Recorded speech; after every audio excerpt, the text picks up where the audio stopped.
منتصر، مرحبا. كيف حالك؟ خير. كم سنك يا منتصر؟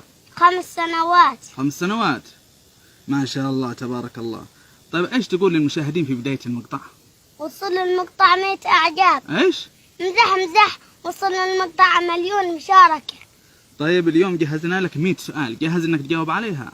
جاهز بإذن الله. وأول سؤال وأهم سؤال، من ربك؟ ربي الله. ما دينك؟ الإسلام. من نبيك؟ محمد صلى الله عليه وسلم. ما كتابك؟ القرآن. كم عدد أجزاء القرآن؟ 30 جزءا. كم عدد سور القرآن؟ 114 سورة. كم عدد آيات القرآن؟ 6236 آية. كم عدد كلمات القرآن؟ 77,439 كلمة. كم عدد حروف القرآن؟ 323,671 حرف. أول سورة أنزلت؟ سورة العلق. أعظم آية؟ آية الكرسي. أطول آية؟ آية الدين. سورة نزلت كاملة؟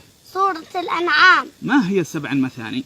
سورة الفاتحة. ما هي قلب القرآن؟ سورة ياسين. ما هي سنام القرآن؟ سورة البقرة. ما هي عروس القرآن؟ سورة الرحمن. ما هي السورة المنجية؟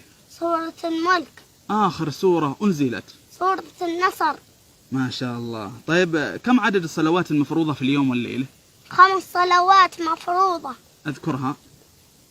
صلاة الفجر، وصلاة الظهر، وصلاة العصر، وصلاة المغرب، وصلاة العشاء. طيب كم عدد سنن الرواتب؟ 12 ركعة. صلاة الفجر كم ركعات؟ 2 مفروضة، وسنتها الراتبة 2 قبلية. ما المقصود بالقبلية؟ تصلى قبل الصلاة المفروضة. وصلاة الظهر؟ 4 ركعات مفروضة، وسنتها الراتبة 4 ركعات قبلية و2 بعدية. وصلاة العصر؟ 4 ركعات مفروضة وليس لها سنة راتبة. وصلاة المغرب؟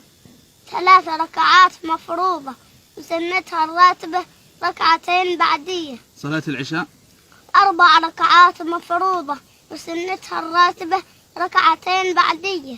أحسنت. طيب أي الأسماء أعلى منزله؟ أعلى الأسماء منزله ما سمى الله بها ذاته. تحفظها؟ علمنا منها 99 اسما وصفة، ومنها اسم الله الأعظم، علمه من علمه وجهله من جهل. ما شاء الله. طيب اذكرها لي.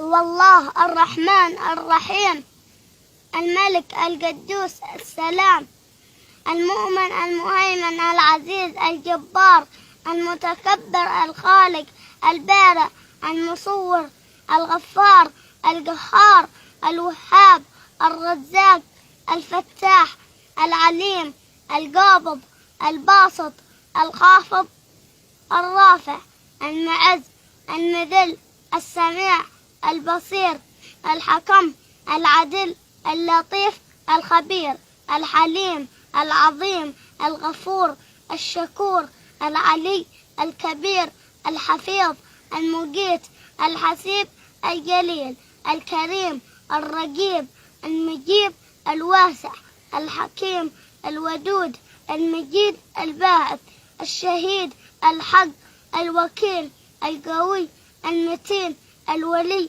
الحميد المحصي المبدع المعيد المحيي المميت الحي القيوم الواجد الماجد الواحد الصمد القادر المقتدر المقدم المؤخر الأول الآخر الظاهر الباطن الوالي المتعالي البر التواب المنتقم العفو الرؤوف مالك الملك ذو الجلال والإكرام المقصد الجامع الغني المغني المانع الضار النافع النور الهادي البديع الباقي الوارث الرشيد الصبور. أحسنت، بارك الله فيك. طيب قل لي يا منتصر، من خير خلق الله؟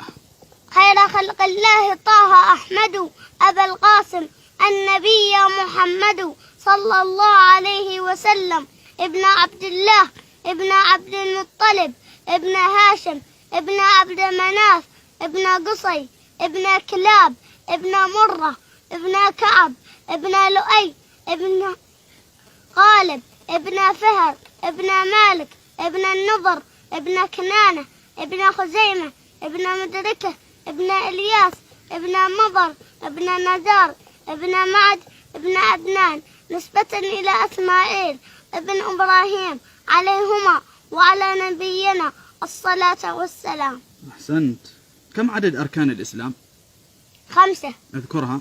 روى الإمام البخاري في صحيحه من كتاب الإيمان: حدثنا عبيد الله بن موسى قال: أخبرنا حنظلة بن أبي سفيان عن إكرمة بن خالد عن ابن عمر رضي الله عنهما قال: قال رسول الله صلى الله عليه وسلم: بني الإسلام على 5: شهادة أن لا إله إلا الله وأن محمد رسول الله وإقام الصلاة وإيتاء الزكاة والحج وصوم رمضان. أحسنت.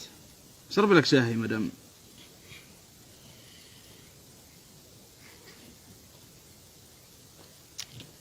كم عدد أركان الإيمان؟ 6. اذكرها. الإيمان بالله وملائكته وكتبه ورسله واليوم الآخر والإيمان بالقدر خيره وشره. أحسنت. كم عدد زوجات النبي صلى الله عليه وسلم؟ 11 زوجة. اذكرهن. خديجة بنت خويلد وسودة بنت زمعة وعائشة بنت أبو بكر الصديق وحفصة بنت عمر بن الخطاب وزينب بنت خزيمة وأم سلمة وزينب بنت جحش وجويرية بنت الحارث وأم حبيبة وصفية بنت حيي وميمونة بنت الحارث رضي الله عنهم جميعا. أحسنت. كم عدد غزوات الرسول صلى الله عليه وسلم؟ 28 غزوة، حدث في بعضها قتال وبعضها لم يحدث وأخرى صلح. طيب، ما الفرق بين الغزوة والسرية؟ الغزوة هي التي خرج فيها الرسول صلى الله عليه وسلم للقتال بنفسه، والسرية هي التي أمر بها ولم يخرج فيها. أحسنت. ماذا تعرف عن الخلافة الراشدة؟ هي امتداد لدولة الإسلام التي أسسها الرسول صلى الله عليه وسلم. كم عدد الخلفاء الراشدين؟ 5. أذكرهم. أبو بكر الصديق وعمر بن الخطاب وعثمان بن عفان وعلي بن أبي طالب والحسن بن علي بن أبي طالب رضي الله عنهم جميعا. أحسنت. أين حدثت بيعة العقبة الأولى؟ في مكة المكرمة. وكم عدد الذين بايعوا فيها؟ 10 من الخزرج و2 من الأوس. وأين حدثت بيعة العقبة الثانية؟ في مكة المكرمة. ومتى حدثت؟ في السنة 13 من النبوة. وبماذا اشتهرت؟ ببيعة حرب الأحمر والأسود. وكم عدد الذين بايعوا فيها؟ 73 رجل ومرأتان. أذكر ما حدث في البيعة. لما اجتمع القوم لبيعة الرسول صلى الله عليه وسلم قال العباس رضي الله عنه: يا معشر الخزرج، أتدرون على ما تبايعون هذا الرجل؟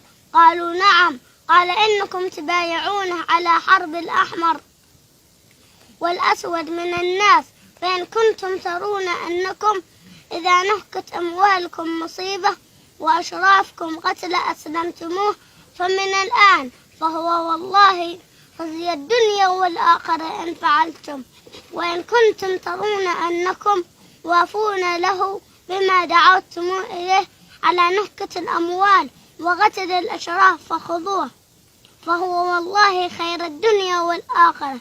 قالوا: فإنا نأخذه على مصيبة الأموال وقتل الأشراف، فما لنا بذلك يا رسول الله؟ إن نحن وفينا. قال: الجنة.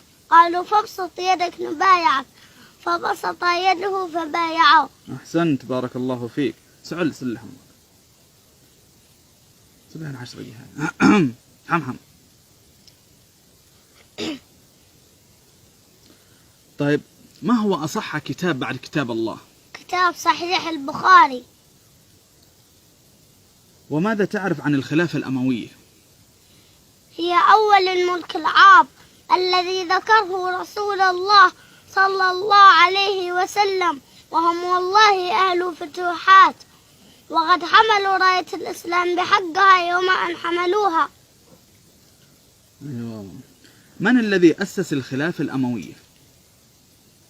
معاوية بن أبي سفيان رضي الله عنه. قصيدة يا عابد الحرمين لو أبصرتنا أرسلت من إلى من؟ من العالم العامل عبد الله بن المبارك إلى العالم العامل الفضيل بن عياض. من هو أول مولود للمسلمين بعد الهجرة؟ عبد الله بن الزبير رضي الله عنه.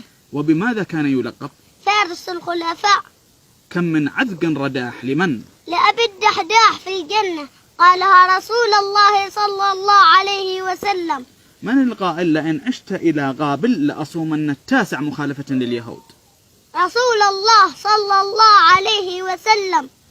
من حكام الأندلس الذي خاض 50 معركة ضد أوروبا وانتصر في كل معاركه؟ الحاج بن منصور. وما الذي كان يفعله بعد كل معركة؟ يجمع غبار ملابسه في الزجاجة. لماذا؟ لتدفن معه وتشهد له عند الله.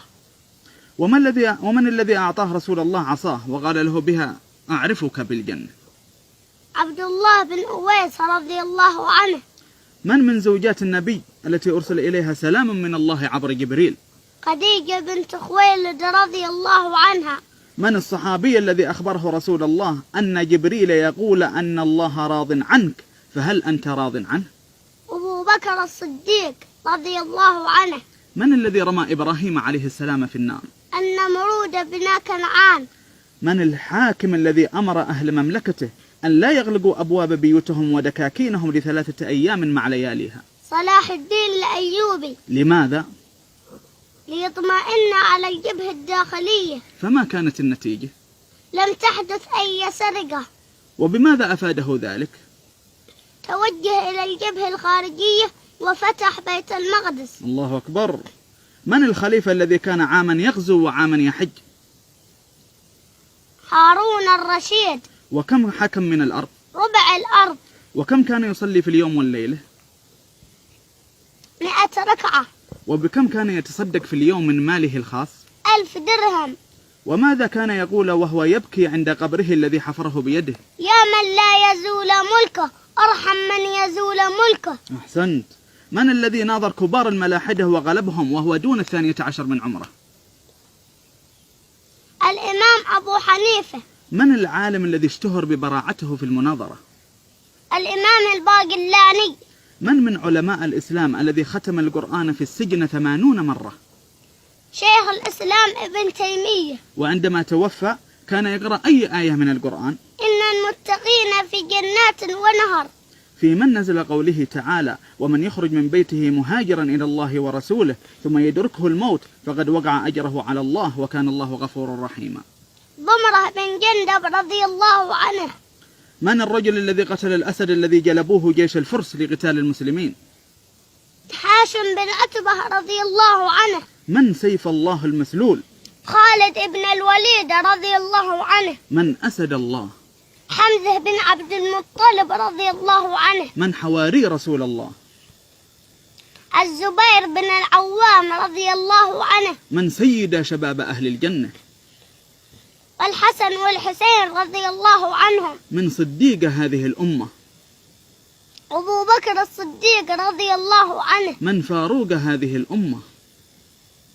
عمر بن الخطاب رضي الله عنه. من أمين هذه الأمة؟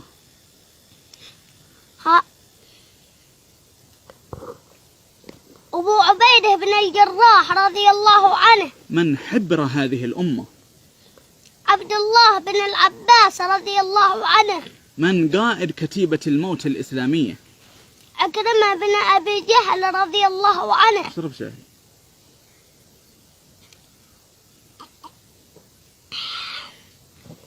من الصحابي الذي ذكر اسمه في القرآن؟ زيد بن حارثة رضي الله عنه. من الصحابي الذي بعثه رسول الله إلى كسرى يدعوه إلى الإسلام؟ عبد الله بن حذافة رضي الله عنه. من الصحابي الذي قال عنه عمر بن الخطاب لا تولوه جيشا من المسلمين كي لا يهلكهم بشجاعته.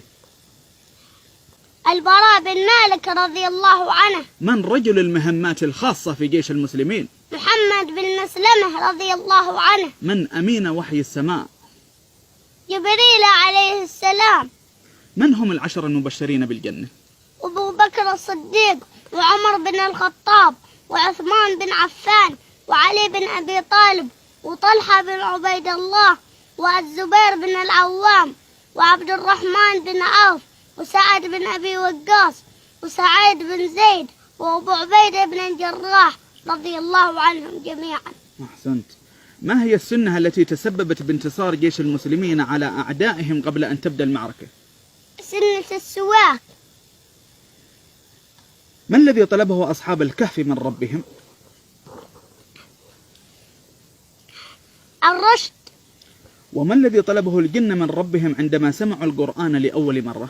الرشد. وما الذي طلبه موسى عليه السلام من الرجل الصالح الذي ذكر في سورة الكهف؟ علمني مما علمت رشدا. فما هو الرشد؟ الرشد هو إصابة وجه الحقيقة، هو السداد، هو السير في الاتجاه الصحيح. أحسنت، بارك الله فيك.